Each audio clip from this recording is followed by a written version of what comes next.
अस्सलाम वालेकुम, सत श्री अकाल, नमस्कार दोस्तों, स्वागत है आप लोगों का यूएई के नंबर 1 हिंदी समाचार चैनल यूएई समाचार में। अगर आपने चैनल सब्सक्राइब नहीं किया है तो चैनल जरूर सब्सक्राइब करें, घंटी जरूर बजाएं, जिससे आप तक पहुंचते रहे यूएई की सबसे बड़ी खबरें बिना किसी विलंब के।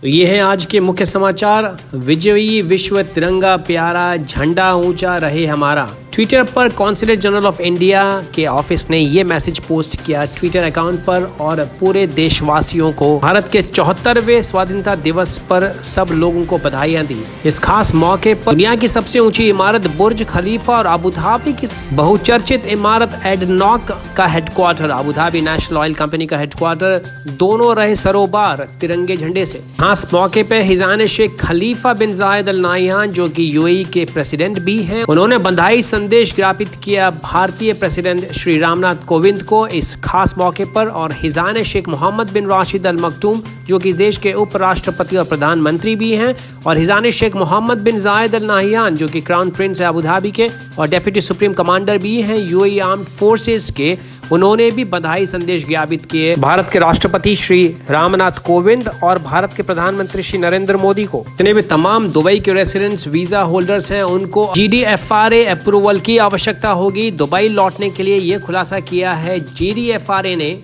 2 दिन से इसके ऊपर आगे पीछे डिसीजंस चल रहे थे। पहले अनाउंस किया गया था कि GDFRA अप्रूवल चाहिए, उसके बाद में थर्सडे को एयर इंडिया एक्सप्रेस ने ट्वीट के जरिए ये कहा कि नहीं, अप्रूवल की आवश्यकता नहीं है। दुबई लौटने वाले रेसिडेंट्स को अब वापस शुक्रवार को ये खुलासा किया गया है कि GDFRA अप्रूवल रिटर्न में होना जरूरी है दुबई लौटने के लिए। वहीं दूसरी ओर ICA अप्रूवल की कोई भी आवश्यकता नहीं है शारजा और अबू धाबी एयरपोर्ट पे लैंड करने के लिए। एयर इंडिया एक्सप्रेस ने यह भी कहा है कि दुबई लौटने वाले यात्रियों को दुबई स्मार्ट ऐप डाउनलोड करना पड़ेगा GDFRA अप्रूवल के बाद में, और अबू धाबी और शारजा लौटने वाले यात्रियों को अल हुस्न ऐप डाउनलोड करना होगा एयरपोर्ट पहुंचने पर, और उससे पहले अपने कोविड-19 की PCR रिपोर्ट भी अपलोड करनी जरूरी है। इसी के साथ एमिरेट्स एयरलाइंस ने भी अपना स्टेटस को मेंटेन करते हुए पुराने अप्रूवल की आवश्यकता वापस जताई है GDFRA के थ्रू। और ये सेम इंफॉर्मेशन अबू धाबी की Etihad Airways, Air India Express और एयर अरेबिया ने भी अनाउंस करी है अपनी अपनी वेबसाइट्स के ऊपर। इतिहाद एयरवेज ने कहा है कि जितने भी यात्री वापस लौट रहे हैं उनको अपनी एंट्री की डिटेल्स चेक करनी होगी uaeentry.ica.gov.ae वेबसाइट पर, और आपको सबमिट करना होगा passport number, Emirates ID number, और आपको इंस्टेंट वेरिफिकेशन मिलेगा आपकी यूएई एंट्री स्टेटस के लिए कि यूएई रेसिडेंट्स की वीजा वैलिडिटी के मुताबिक। इतिहाद एयरवेज ने यात्रियों से आग्रह किया है अपने पासपोर्ट और यूएई रेसिडेंस वीजा की कॉपी लेके अबू धाबी एयरपोर्ट पे आए। इंडिया एक्सप्रेस ने यह भी कहा है कि जो भी टूरिस्ट वीजा या विजिट वीजा पे यूएई आ रहे हैं, कम से कम पासपोर्ट 6 महीने के लिए वैध यानी वैलिड होना चाहिए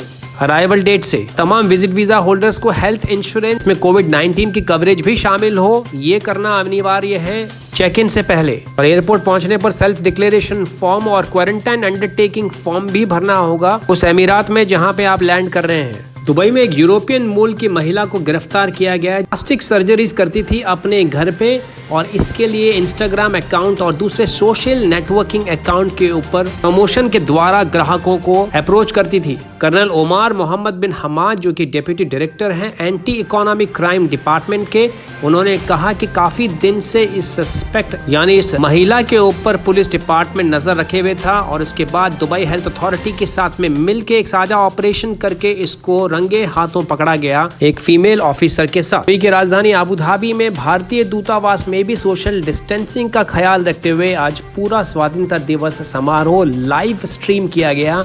ये जानकारी दी श्री पवन कपूर, जो कि भारतीय राजदूत हैं यूएई में। मौके पे 1 मिनट का साइलेंस यानी मौन भी रखा गया कोझिकोड हवाई हादसे में शिकार हुए लोगों की आत्मा को शांति प्रदान करने के लिए। अलावा श्री पवन कपूर ने धन्यवाद भी ज्ञापित किया यूएई सरकार को और हेल्थ अथॉरिटीज को उनके द्वारा प्रोवाइड किए गए अनगिनत सपोर्ट के लिए। अब तक 3,25,000 से भी ज्यादा भारतीय 3 महीने में पहुंच चुके हैं भारत। जुलाई 12 और 25 के बीच में तकरीबन 25,000 से भी ज्यादा यूएई रेसिडेंट भारत से पहुंचे हैं यूएई। एयर बबल एग्रीमेंट के तहत दोनों तरफ का एयर ट्रैफिक खुल गया है। आने वाले दिनों में स्थिति नॉर्मलसी की तरफ तेजी से बढ़ रही है, ये जानकारी दी श्री पवन कपूर ने।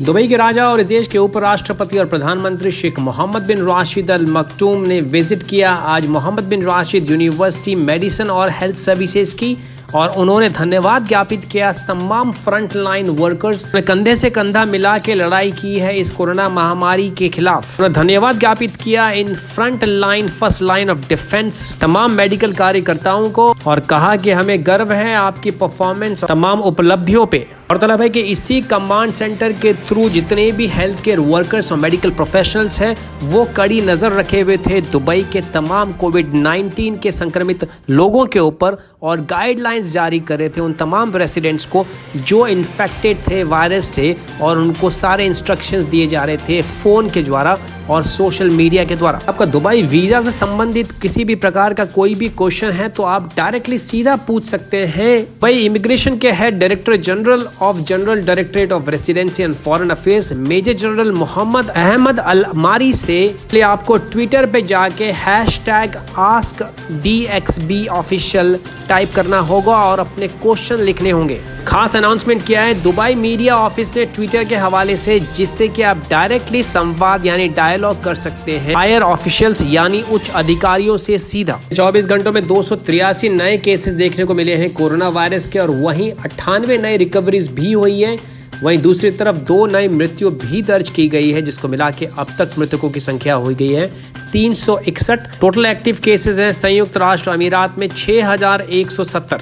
ये आंकड़ा 77,640 यानी 77,640 नए कोरोना के टेस्टिंग करने के बाद जारी किया है मिनिस्ट्री ऑफ हेल्थ और प्रिवेंशन ने शनिवार को। दुबई में पहली बार इस्लामिक अफेयर्स डिपार्टमेंट लॉन्च करने जा रहा है इलेक्ट्रॉनिक हिजरा कैलेंडर जो कि अवेलेबल होगा अगस्त 20 तारीख से यानी आने वाले जुमेरात को, जो कि पहला साल भी है 1442 अल हिजरी यानी इस्लामिक न्यू ईयर कैलेंडर का। तमाम लोग जो ये डाउनलोड करना चाहते हैं वो कर सकते हैं बिल्कुल फ्री इस्लामिक अफेयर्स और चैरिटेबल एक्टिविटीज डिपार्टमेंट की वेबसाइट पे और तमाम सोशल मीडिया प्लेटफॉर्म से।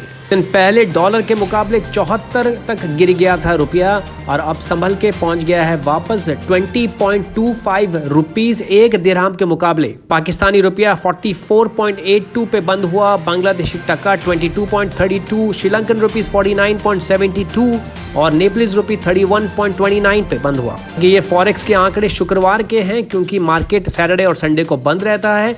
अब नए आंकड़े जारी होंगे सीधा आने वाले मंडे को। तो ये थे अब तक के मुख्य समाचार। अगर आपने चैनल सब्सक्राइब नहीं किया है तो चैनल जरूर सब्सक्राइब करें, घंटी जरूर बजाएं। आपका कोई भी क्वेश्चन या सवाल है तो कमेंट बॉक्स में जरूर डालें और शेयर और लाइक जरूर करें इस वीडियो को अगर आपको पसंद आया है। अगर आप विजिट वीजा या फ्लाइट से संबंधित कोई भी जानकारी लेना चाहते हैं तो आप डिस्क्रिप्शन बॉक्स में दिए गए हमारे हेल्पलाइन नंबर पे भी संपर्क कर सकते हैं। तो मैं विजय चौधरी लेता हूँ आपसे इजाजत। मैं मिलूंगा कल नए ताजा समाचारों के साथ। तब तक रखें अपना ख्याल। सत श्री अकाल, मां सलामा, शबा खैर, नमस्कार।